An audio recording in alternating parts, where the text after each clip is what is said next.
Quantum numbers. आज हम quantum numbers को देखेंगे और क्वांटम नंबर्स की क्या इम्पोर्टेंस है हमारे पास, हम वो देखेंगे। इसके की पॉइंट्स देख लेते हैं कि हमें इसकी क्या इम्पोर्टेंस है, इसको किस तरह यूज़ करना है, उसमें क्या क्या चीज़ें हैं। सबसे पहला की पॉइंट देखेंगे आप तो हमें पता चलेगा to completely describe an electron. Electron को डिस्क्राइब करने के लिए इन एन एटम के अंदर 4 क्वांटम नंबर्स आर नीडेड। तो क्वांटम नंबर का क्या हमारे पास मेजर रोल आ गया कि ये इलेक्ट्रॉन की प्लेसमेंट को या इलेक्ट्रॉन को डिस्क्राइब करता है एटम के अंदर। अब वो इलेक्ट्रॉन को एटम के अंदर डिस्क्राइब करने के लिए हमारे पास हमें जो क्वांटम नंबर चाहिए होते हैं वो 4 इंपॉर्टेंट क्वांटम नंबर हैं। सबसे पहले हमारे पास है एनर्जी। ये भी एक क्वांटम नंबर है हमारे पास, जिसको हम एन से रिप्रेजेंट करते हैं। एंगुलर मोमेंटम, जिसको हम एल से रिप्रेजेंट करते हैं। दी third one is magnetic momentum, जिसको हम एम एल से रिप्रेजेंट करते हैं। And the fourth one is spin quantum number, जिसको हम एम एस से रिप्रेजेंट करते हैं। ये 4 क्वांटम नंबर को आज हम डिस्कस करेंगे और इनको देखेंगे कि किस किस तरीके से ये हेल्प आउट करता है। The first quantum number describe the electron shell. पहला क्वांटम नंबर जो हमारे पास एनर्जी है, जिसको हम एन से रिप्रेजेंट करते हैं, that will describe the electron shell. It means कि हमें ये बताएगा कि शेल हमारे पास कौन सा है इलेक्ट्रॉन का। और एनर्जी लेवल या शेल या एनर्जी लेवल दोनों एक ही बातें हैं। या शेल और एनर्जी लेवल ये दोनों पैरेलल वर्ड हैं जब हम एटम के अंदर बात करते हैं। तो ये या तो हमें शेल के बारे में बताएगा या एनर्जी लेवल के बारे में of an atom. The value of n ranges from 1 to shell containing the outermost electron of that atom। इसकी वैल्यू 1 से स्टार्ट होती है और उस लेवल तक जाती है जिस एटम के अंदर इलेक्ट्रॉन जो से शेल में मौजूद होगा या जिस आउटर मोस्ट शेल में मौजूद होगा वही इसकी एन की वैल्यू होगी। ये कैसे होगी ये हम आगे देख लेते हैं। जब हम इसको डिटेल से डिस्कस करेंगे तो हमें पता लग जाएगा। तो हम आगे चलते हैं क्वांटम नंबर की तरफ। तो सबसे पहले हमें क्वांटम नंबर की डेफिनेशन। क्वांटम नंबर में भी डिफाइन है सेट ऑफ 4 नंबर्स। ये 4 नंबर का सेट है जो हमने 4 अभी देख लिए टाइप इसकी, with the help of which, जिसकी मदद से हम we can get complete information about all electron in an atom. इसकी मदद से, इसकी हेल्प से हम लोग इलेक्ट्रॉन के बारे में इंफॉर्मेशन लेते हैं एटम के अंदर मौजूद। It tells the principal energy level or shell to which an electron belong। ये हमें एनर्जी लेवल के बारे में बताता है। यानी एटम के अंदर मौजूद चीज़ों को जब हम डिस्कस कर रहे होते हैं, एनर्जी लेवल को, इलेक्ट्रॉन की मूवमेंट को, इलेक्ट्रॉन की प्लेसमेंट को, तो तमाम के तमाम ये क्वांटम नंबर हमें हेल्प आउट करते हैं इन चीज़ को एक्सप्लेन करने के लिए। चाहे वो हमारे पास एनर्जी लेवल हो, चाहे वो हमारे पास शेप ऑफ शेल हो, सब शेल हो, चाहे हमारे पास किस शेल में कितने सब शेल आएंगे, इन चीज़ों को डिस्कस करना हो, या किस सब शेल के अंदर इलेक्ट्रॉन मौजूद होगा, इलेक्ट्रॉन की स्पिन कैसी होगी उस सब शेल में, ये तमाम चीज़ें जो हैं वो यही क्वांटम नंबर एक्सप्लेन करेंगे। और इस लेक्चर के एंड पे इंशाल्लाह आप लोगों को अंदाज़ा हो जाएगा कि किस तरीके से हमने ये एक्सप्लेन करना। सबसे पहले बात करते हैं क्वांटम नंबर किस किस चीज़ को एक्सप्लेन करें। सबसे पहली चीज़ जो लोकेशन को, इलेक्ट्रॉन की लोकेशन को, जो अभी मैंने आपको बताया। सेकंड नंबर पे हमारे पास किस चीज़ को एक्सप्लेन करेंगे, एनर्जी को, लोकेशन और एनर्जी। थर्ड हमारे पास the type of orbital occupied, यानी किस टाइप के ऑर्बिटल में इलेक्ट्रॉन जा रहा है हमारे पास। तो हमने यहाँ पे अभी तक 3 देख लिए हैं। सबसे पहले लोकेशन, इलेक्ट्रॉन की लोकेशन क्या होगी, किस जगह इलेक्ट्रॉन मौजूद होगा, उसकी एनर्जी क्या होगी इलेक्ट्रॉन की। The type of orbital occupied, किस तरह के ऑर्बिटल में जाके वो मौजूद होगा। और the fourth one is space and orientation of that orbital, कि उस ऑर्बिटल की प्लेसमेंट कहाँ होगी, वो किस जगह मौजूद होगा। तो ये 4 प्रॉपर्टीज़ को हमने लेके चलना है और इन्हीं को मुख्तलिफ क्वांटम नंबर के थ्रू एक्सप्लेन करना है। सबसे पहले हम बात करते हैं प्रिंसिपल, कौन कौन से क्वांटम नंबर हैं। इन्हीं की बेसिस के ऊपर हमने ये बताया। प्रिंसिपल क्वांटम नंबर हम कहते हैं, azimuthal quantum number, magnetic and spin quantum number. Principal quantum number को हम डोनेट करते हैं एन से। ऑर्बिटल मोमेंटम क्वांटम नंबर या एजीमुथल क्वांटम नंबर को रिप्रेजेंट करते हैं हम एल से। मैग्नेटिक क्वांटम नंबर को हम रिप्रेजेंट करते हैं ml से। The electron spin quantum number को या स्पिन क्वांटम नंबर को हम एक्सप्लेन करते हैं, डोनेट करते हैं ms से। ये तमाम रिप्रेजेंटेशन है। प्रिंसिपल क्वांटम नंबर n से रिप्रेजेंट होगा, ऑर्बिटल क्वांटम नंबर जो ऑर्बिटल एंगुलर मोमेंटम या एजीमुथल क्वांटम नंबर l से रिप्रेजेंट होगा, मैग्नेटिक क्वांटम नंबर ml से रिप्रेजेंट होगा, and the spin quantum number the last one represent with ms। सबसे पहले प्रिंसिपल क्वांटम नंबर को हम एक्सप्लेन करते हैं। Principal quantum number are denoted by n, ये n से रिप्रेजेंट होता है, जैसा कि हमने अभी पहले देख लिया। The discriminate the principal electron shell of the atom, ये हमें ये बताता है designate the principal electron shell of the atom, ये हमें ये बताएगा किसी भी एटम का प्रिंसिपल शेल कौन सा होगा। The value of the principal quantum number can be any integer with a positive value, इसकी वैल्यू n की हमेशा पॉजिटिव इंटीजर होगी। Positive integer will start from 1 2 3 4 5 and so on, इसी तरह कोई भी वैल्यू हो सकती है, बट पॉजिटिव होगी, ना ज़ीरो होगी और ना ही नेगेटिव में होगी। प्रिंसिपल क्वांटम नंबर n की जो हमेशा वैल्यू होगी वो पॉजिटिव होगी, ये चीज़ ज़हन में रखें। The value of n is equal to 1, अगर वैल्यू n है, denote the innermost electron shell, पहले शेल के लिए जो होगी प्रिंसिपल क्वांटम नंबर जो होता है वो n1 होता है। ये 1 जो है रिप्रेजेंट कर रहा है, ये पहला शेल है हमारे पास। n इज इक्वल टू 2 होगा तो इट मीन्स ये हमारे पास दूसरा शेल है। n इज इक्वल टू 3 होगा third shell, and fourth shell, and so on. तो इसी वजह से भी n की वैल्यू हमारे पास ज़ीरो नहीं होती, क्योंकि ज़ीरो शेल कोई भी मौजूद नहीं होता, ना नेगेटिव होती है, नेगेटिव शेल भी कोई मौजूद नहीं होता। n की वैल्यू हमेशा पॉजिटिव स्टार्ट होगी, ये रिप्रेजेंट करता है हमारे पास कौन सा शेल मौजूद है। अगर हमारे पास दूसरा शेल है तो n की वैल्यू 2 होगी, अगर हमारे पास पहला शेल है तो n की वैल्यू 1 होगी। और जिस तरह आपके पास शेल बढ़ते जाएंगे, शेल यानी न्यूक्लियस हम दूर जाते रहेंगे, एनर्जी ज़्यादा होती जाएगी। हम पहले बात करते हैं which correspond to the lowest energy state, सबसे पहला शेल जो होगा उसकी एनर्जी सबसे कम होगी, एंड 2 उसकी एनर्जी ज़्यादा होगी, एंड 3 उसकी एनर्जी वो ज़्यादा होगी, एंड सो ऑन, एनर्जी ज़्यादा होती जाएगी। Thus it can be understood that the principal quantum number n cannot have a negative value। ये वही बात आ गई कि इसकी कभी नेगेटिव वैल्यू नहीं होगी, ना ज़ीरो वैल्यू होगी। To have a negative value और zero value for a principal shell, ये हमेशा स्टार्ट 1 से ही होगा आपके पास। 1 सबसे लोअर एनर्जी, 2 उससे ज़्यादा एनर्जी, थर्ड उससे ऊपर एनर्जी होगी, एंड सो ऑन ये चलती है। When a given electron is infused with energy, it can be observed that the electron jump from one principal shell to a higher shell। जब अगर हम किसी इलेक्ट्रॉन को एक्साइट कराएंगे, एनर्जी प्रोवाइड करेंगे, तो वो एक शेल से दूसरे शेल में ट्रांसफर होता है। सपोज अगर हमारे पास इलेक्ट्रॉन शेल नंबर 1 में है, हम उसको एनर्जी प्रोवाइड करेंगे, इतनी एनर्जी उसके पास हो कि वो शेल नंबर 2 में जा सके, तो वो जंप कर जाएगा from n1 to n2, it means वो दूसरे शेल में। तो हमें अगले शेल में ट्रांसफ़र करने के लिए, हायर शेल में ट्रांसफ़र करने के लिए एनर्जी प्रोवाइड करनी पड़ेगी, और ये एनर्जी क्वांटाइज होती है, फिक्स्ड एनर्जी प्रोवाइड करनी पड़ती है हमें 1 से 2 में जाने के लिए। ये नहीं होगा कभी भी कि इलेक्ट्रॉन डायरेक्ट 1 से जंप कर जाएगा 10 ऑर्बिटल में। हमेशा इलेक्ट्रॉन जो है वो एक शेल से दूसरे शेल में जाएगा, दूसरे से तीसरे में जाएगा, एंड सो ऑन जाते जाते वो अगले शेल में पहुँचेगा, 10 तक पहुँचेगा। उससे पहले तमाम लेवल से गुजरना पड़ेगा, और इसे वापसी आने के लिए इसी तरह वो एनर्जी को रिलीज़ करेगा, और एनर्जी उसकी डिक्रीज़ होगी। अगर वो 4th से 3rd में आ रहा है तो एनर्जी कम लेवल पे आ रहा है, तो अपनी एनर्जी को रिलीज़ करके वो डाउन लेवल पे आ जाएगा। Increase of the value of N electron called absorption, जब एब्जॉर्प्शन कहते हैं, जब हम increase in value of N कहते हैं, एब्जॉर्प्शन मतलब वो एनर्जी को एब्जॉर्ब कर रहा है। एम्फेसाइज द फोटोन एनर्जी, ये फोटोन एनर्जी की बात हो रही है। Similarly decrease in the value of an electron is called emission. Decrease in energy जो होती है वो हमारे पास इमिशन में होती है, क्योंकि वो एनर्जी को रिलीज़ कर रहा है, एनर्जी को इमिट कर रहा है लोअर शेल में आने के लिए।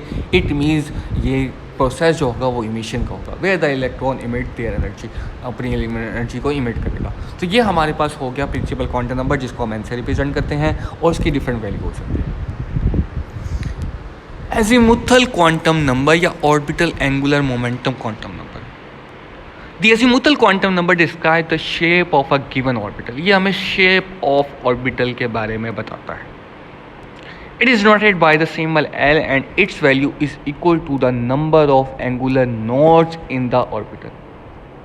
कि कितनी नोड्स मौजूद होंगी या शेल सब शेल के अंदर कितनी तरह के टाइप्स के शेल होंगे, वो ये तमाम चीज़ें एक्सप्लेन करें। अब value of azimuthal quantum can be indicated either SPDF sub shell which vary in shape, ये इसके शेप्स को बताएगा SPDF के। This value depend on the value of principal quantum number, ये वैल्यू प्रिंसिपल क्वांटम नंबर की वैल्यू के ऊपर डिपेंड करेगी। For example i.e. the value of azimuthal quantum number ranges between 0 and n-1।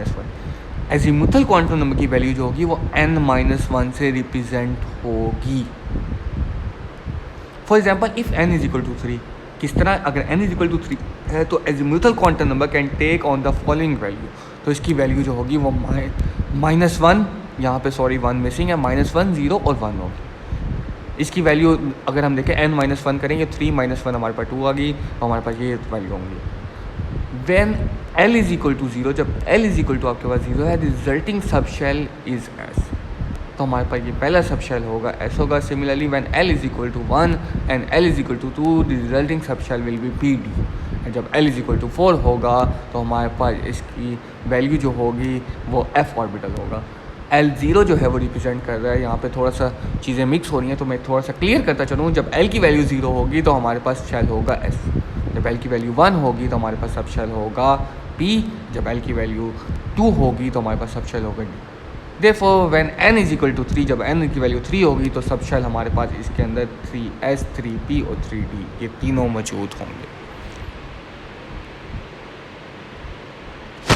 क्यों, जब n की वैल्यू 3 होगी तो हमारे पास जो वैल्यू होगी वो L की 2 हो जाएगी। L की 2 का मतलब है इसके अंदर d ऑर्बिटल भी मौजूद है, और जब d ऑर्बिटल मौजूद है तो 3p, 3s, 3p, 3d। अब इसी तरह हम बात करते हैं पहले शेल की, फर्स्ट शेल की।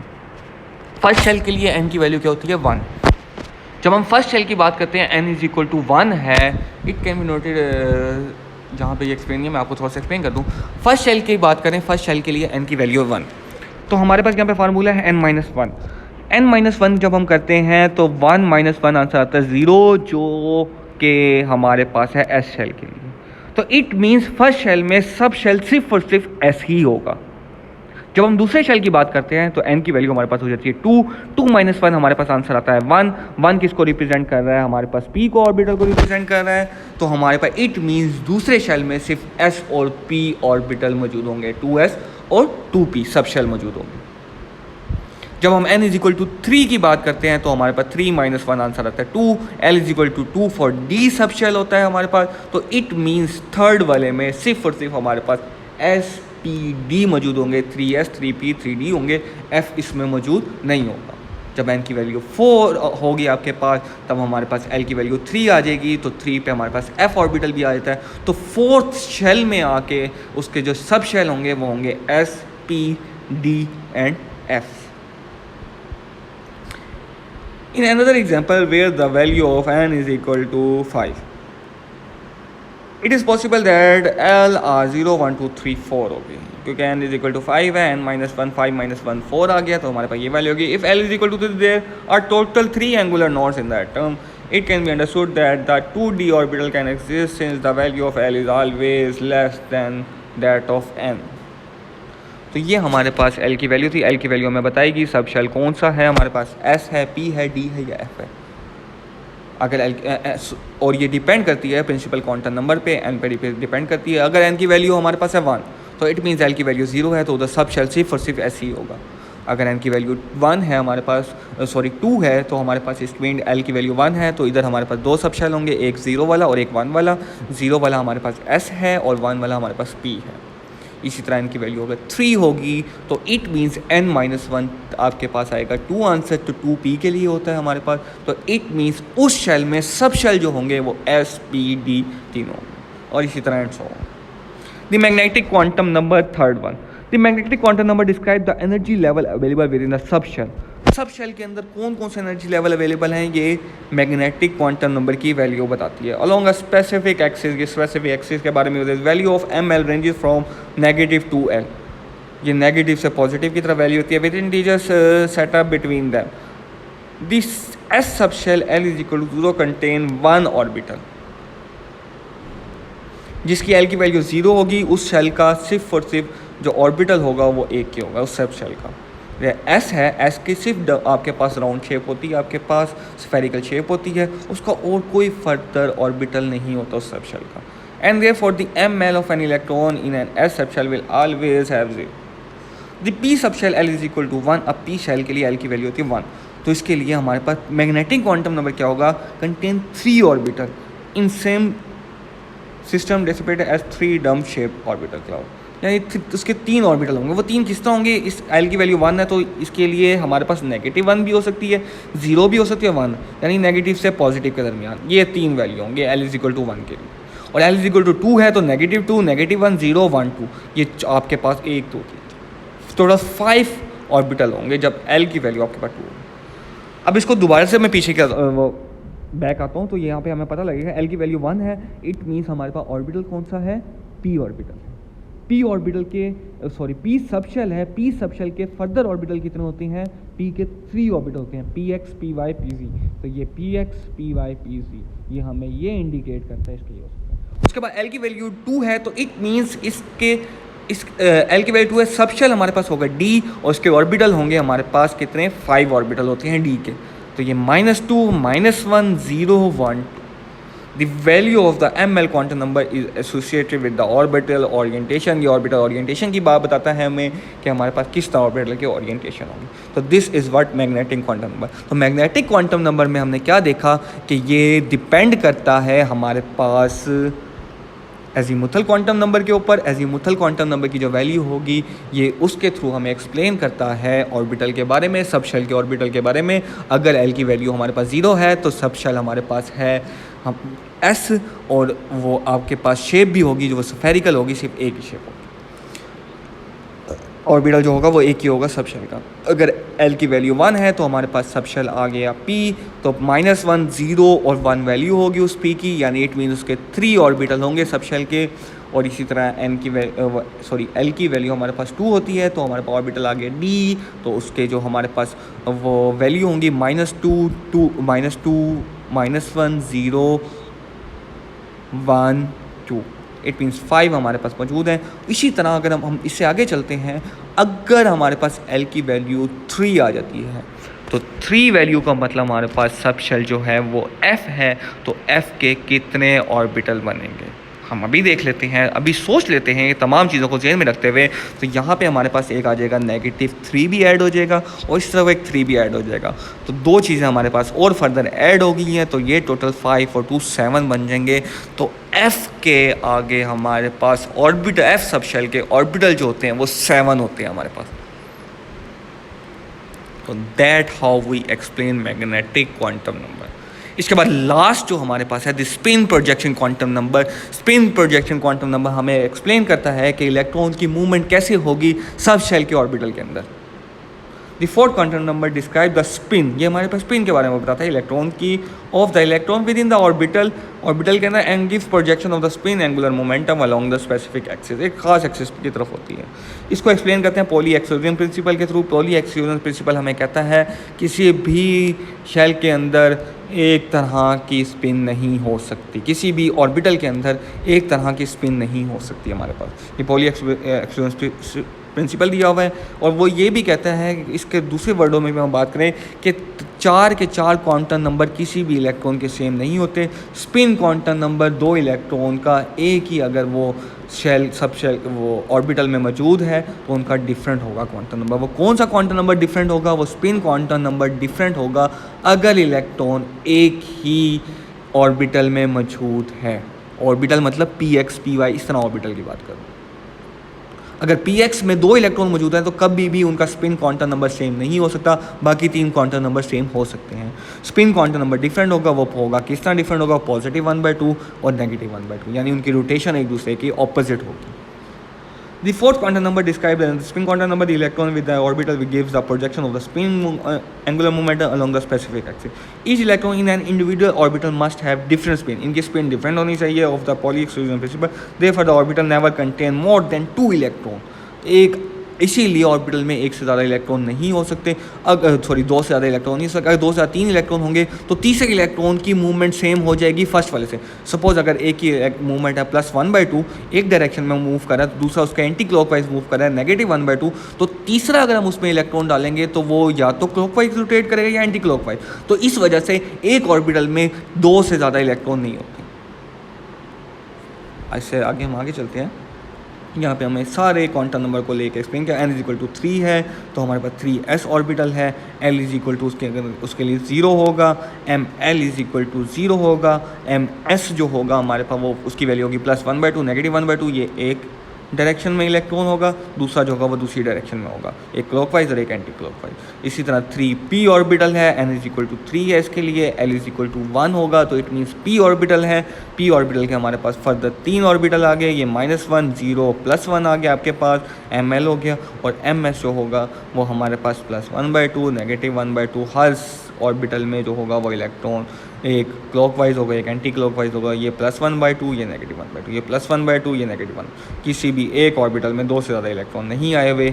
ये आगे एक इस ऑर्बिटल में 2 इलेक्ट्रॉन, इस ऑर्बिटल में 2, इस ऑर्बिटल में 2, ये सब शेल है हमारे पास p। इसी तरह d की बात करें, n=3 और d के लिए l की वैल्यू हमारे पास 2 होती है, ml होगा -2 -1 0 +1 +2 और ms होगा +2 -1। ये तमाम चीज़ों का जो है हमारे पास समराइज डाटा है कि किस तरह जो है इलेक्ट्रॉन की प्लेसमेंट होती है अकॉर्डिंग टू क्वांटम नंबर। तो क्वांटम नंबर हमारे पास बहुत अच्छे तरीके से एक्सप्लेन करता है इन चीज़ों। So this is all about today's lecture. मैं थोड़ा सा आपको रिवाइज कर दूँ। आज हमने प्रिंसिपल क्वांटम नंबर को देखा, एजीमुथल क्वांटम नंबर को देखा, स्पिन क्वांटम नंबर को देखा, उसके बाद मैग्नेटिक क्वांटम नंबर को देखा। तो ये 4 चीज़ें देखी। एन जो था प्रिंसिपल क्वांटम नंबर, ये रिप्रेजेंट करता था हमारे पास एनर्जी लेवल को या शेल को। एल जो है हमें सब शेल के बारे में बताता था कि सब शेल ये होगा, एस होगा, पी होगा, डी होगा या एफ होगा। एस एल की वैल्यू 0 एस, एल की वैल्यू 1 पी, एल की वैल्यू 2 ये आ गया हमारे पास, एल की वैल्यू 3 एफ आ गया, एल की वैल्यू 4 होगी तो S P D F G, इसी तरह एच आई जे के एल, ये तमाम के तमाम जिस तरह एल की वैल्यू बढ़ती जाएगी और हमारे पास वो सब शेल आते जाएंगे। इसी तरह अगर हम बात करें मैग्नेटिक क्वांटम नंबर की तो हमारे पास ml से रिप्रेजेंट किया था, तो ये -1 ये हमें सब शेल के ऑर्बिटल के बारे में बताता है कि कितने ऑर्बिटल होंगे। अगर 0 है l=0 तो ये ml भी 0 होगा, इट मीन सब शेल के ऑर्बिटल एक ही होगा। अगर l की वैल्यू 1 होगी इट मीन सब शेल के जो ऑर्बिटल होंगे वो 3 होंगे हमारे पास, -1 0 +1। अगर l की वैल्यू 2 होगी सब शेल के ऑर्बिटल -2 -1 0 +1 +2।